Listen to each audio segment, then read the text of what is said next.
After a long day at work, it's easy to slip into mindless scrolling, binge-watching shows, or simply wasting time without even realizing it.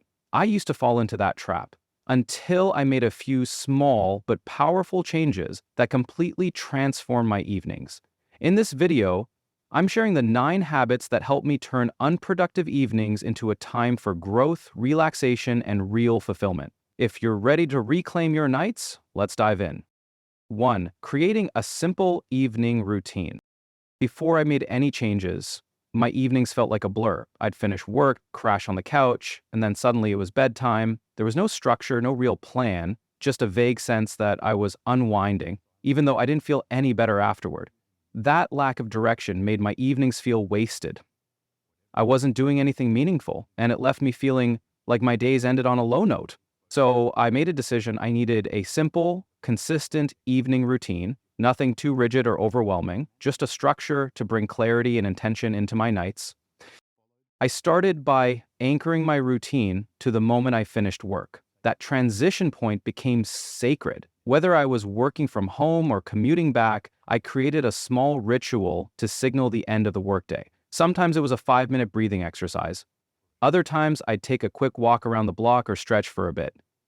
It didn't matter what the activity was. What mattered was that it mentally helped me shift from work mode to personal time. It gave me the headspace I needed to feel present in my own life again.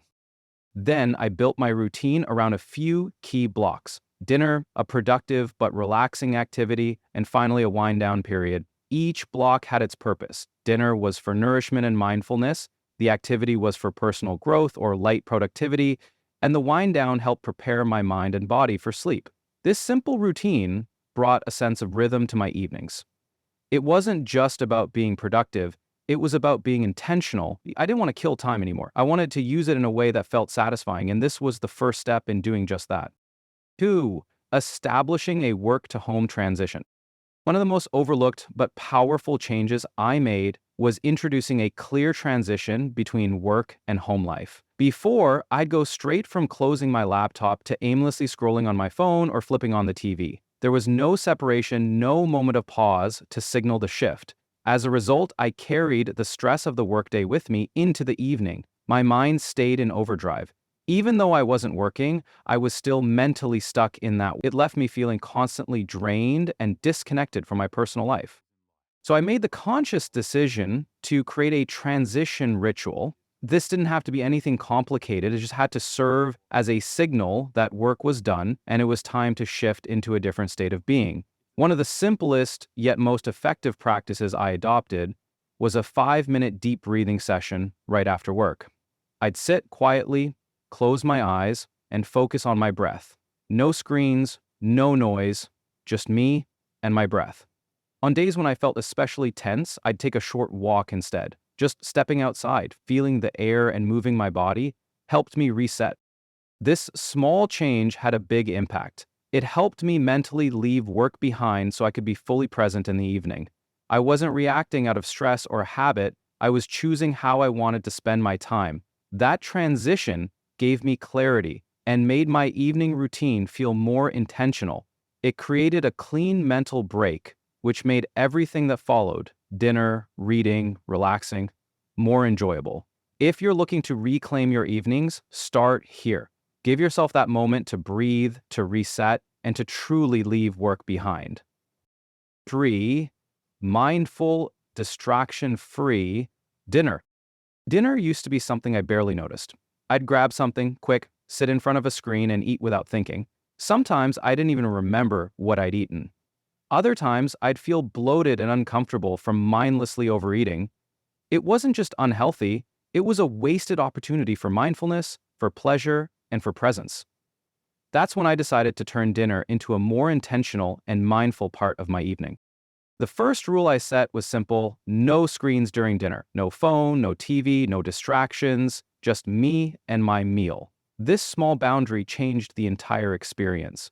Eating became more than just fuel, it became a way to slow down, appreciate the moment, and reconnect with myself. I started paying attention to the flavors, the texture, the warmth of the food. I felt more grounded and centered after each meal. Even if I was eating something simple, the act of being fully present made it feel more nourishing. I also began setting a consistent time for dinner, which helped structure the rest of my evening. It became an anchor that my other habits could build around. Instead of eating whenever I got hungry or bored, I created a rhythm that supported balance and intentionality. This consistency helped reduce decision fatigue and made my evenings feel more organized and smooth.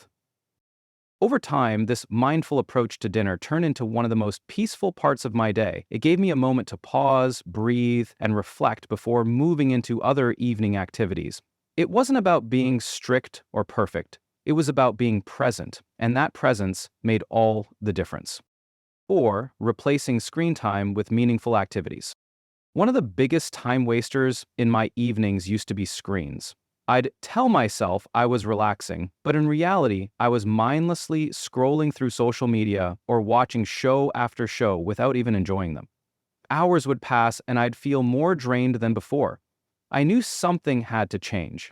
So I made it a goal to dramatically reduce my screen time and replace it with activities that were actually fulfilling. The first step was setting limits on my phone. I used built-in screen time settings to cap my usage on social media apps, and I turned off notifications that constantly pulled me back in. I even deleted some apps altogether. Anything that didn't genuinely add value to my life had to go. It was hard at first. My fingers would automatically reach for my phone out of habit, but over time, the urge faded as I filled that space with better alternatives. Reading became my go-to. I set a goal to read for at least 30 minutes each evening. Whether it was fiction, self-improvement, or biographies, reading offered an escape while also expanding my mind. I also revisited journaling, which I hadn't done in years. Writing about my day, my thoughts, and my goals gave me a sense of clarity and control. Sometimes I'd listen to podcasts or audiobooks while doing chores, turning passive moments into learning opportunities. The key was replacing, not just removing screen time. I didn't want to feel deprived. I wanted to feel enriched. And by choosing activities that fed my mind and soul, I finally felt like I was spending my evenings in a way that mattered. 5. Investing in personal growth. Once I reclaimed my time from screens, I saw a golden opportunity. Why not use my evenings to grow? Not in a pressured or hustle kind of way, but as a genuine investment in myself. I realized that time after work could be more than just recovery, it could be transformation. This shift changed everything for me. I no longer looked at evenings as the end of my day, but as the beginning of something meaningful. It became my time to build a better version of myself. The first thing I focused on was intellectual growth. Reading played a huge role here. I made a habit of diving into books that challenged my thinking or taught me new skills. From personal finance to spirituality, fiction to productivity, I found joy in learning again. These books sparked new ideas and opened up parts of my mind that had been dormant for too long. Next, I added physical growth into the mix. I committed to at least 30 minutes of movement each evening, whether it was yoga, stretching, a walk, or a full We are workout. constantly At bombarded first, with I resisted. notifications, I was emails. tired after work. But I quickly noticed how much better I felt after moving my body. I was more energized, less stressed, and my sleep improved dramatically. Finally, I turned inward and focused on emotional and mental growth. Journaling helped me process the day's highs and lows. Meditation, even just 10 minutes, helped me center myself and find peace. These practices gave me a clearer head and a stronger sense of who I was becoming. This wasn't about perfection. It was about progress. Small steps every evening added up. I wasn't just unwinding anymore, I was evolving. And that's the most empowering feeling there is. 6. Creating a wind-down period before bed. I used to treat bedtime like an afterthought. I'd watch TV or scroll on my phone until I was too tired to keep my eyes open. Then I'd crash, only to wake up feeling groggy, unrested, and sometimes even anxious. The worst part? I thought this was normal. But the truth is, how we end our day deeply affects how we feel the next. That's why I decided to build a proper wind-down period into my evenings, and it completely changed my sleep and my overall well-being. The first step was setting a hard stop for screen time. About an hour before bed, I made it a rule to shut down all screens. No phones, no laptops, no TV. I knew I needed to give my brain a chance to slow down and unplug from all the noise and stimulation. Instead of scrolling, I filled that time with calming, screen-free activities. Some nights I'd read a physical book, something light and soothing. Other nights, I'd journal or write a gratitude list. Sometimes I'd light a candle, put on some soft music, and simply breathe. I wasn't trying to accomplish anything. I was preparing my mind and body for rest. I also adjusted my environment. I dimmed the lights, cooled the room, and kept my space clean and peaceful. These subtle changes signaled to my body that it was time to wind down, and over time they made it easier to fall asleep and stay asleep. This winding down ritual became one of the most sacred parts of my day. It was a gift I gave myself, a quiet, intentional space to relax, reflect, and reset. And now, instead of dreading the next day, I go to bed feeling calm, centered, and ready for whatever tomorrow brings. 7. Got planning for the next day. For a long time, my mornings were a chaotic mess. I'd wake up groggy, unsure of what I needed to do, and already feeling behind. It wasn't that I didn't have plans, it's just that I hadn't taken the time to think through them, and that meant I started each day from a place of confusion instead of clarity. Eventually, I realized the solution didn't lie in better mornings, it lay in better evenings. So, I began a simple practice, preparing for the next day the night before. It started with a quick brain dump. Every evening, I'd take 5 to 10 minutes to list out the key tasks I needed to focus on the next day. This included work assignments, personal goals, errands, or even reminders like bringing lunch or charging my headphones. Writing it all down helped clear the mental clutter. I went to bed knowing I had a plan, and that alone eased my anxiety. I also laid out my clothes for the next day. It sounds basic, but it eliminated a surprising amount of morning stress. No more standing in front of my closet, groggy and indecisive. I even prepped my meals, overnight oats, a packed lunch, or just filling my water bottle. Each small step was a gift to my future self. These nighttime habits didn't take much time, but they paid off massively.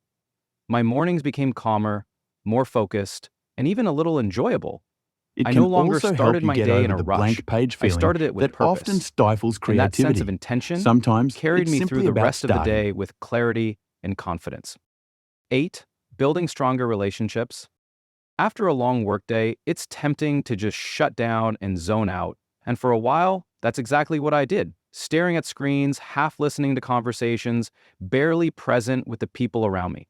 But over time, I started to feel this quiet emptiness. I realized that what I was really craving wasn't more time to myself, it was connection, genuine, meaningful connection with the people I cared about. So I made it a priority to rebuild that part of my life during the evenings. The first big change? No phones at the dinner table. It sounds simple, but it made a huge difference. Without distractions, dinner became a time for real conversation. I actually listened, shared, and felt more present. Whether I was eating with family, a partner, or even just checking in with a friend over the phone, I started showing up in a way I hadn't before. I also made space for small check-ins, calling my parents, texting an old friend, or simply sitting down and asking my partner how their day went. These moments didn't have to be long to be meaningful. It was about quality, not quantity. Spending intentional time with loved ones reminded me that I wasn't alone. It grounded me emotionally and gave my evenings a sense of warmth and belonging. When we'd take a walk together, play a game, or just chat over tea, I felt more alive and connected. Relationships are easy to neglect when life gets busy, but they're also one of the most rewarding parts of life. By making time for them, I enriched my evenings in a way that no solo activity ever could. And in the process, I deepened the bonds that truly matter. 9. Practicing self-care. As I started investing more in my evenings, I realized I was still missing one crucial piece: me. Not the productive version of me, not the social me, just me. The part of myself that needed rest, reflection, and restoration.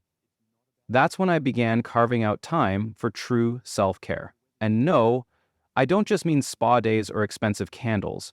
I mean the kind of self-care that nourishes your body and mind in a deep, lasting way.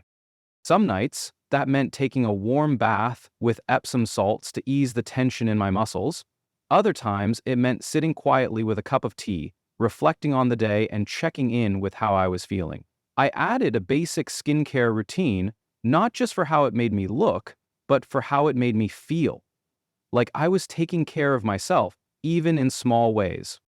I also allowed myself to slow down. I didn't need to earn rest by being productive all day. I gave myself permission to just be, to light a candle, play calming music, or sit in silence. These moments helped me feel more grounded and connected, not to tasks or goals, but to myself.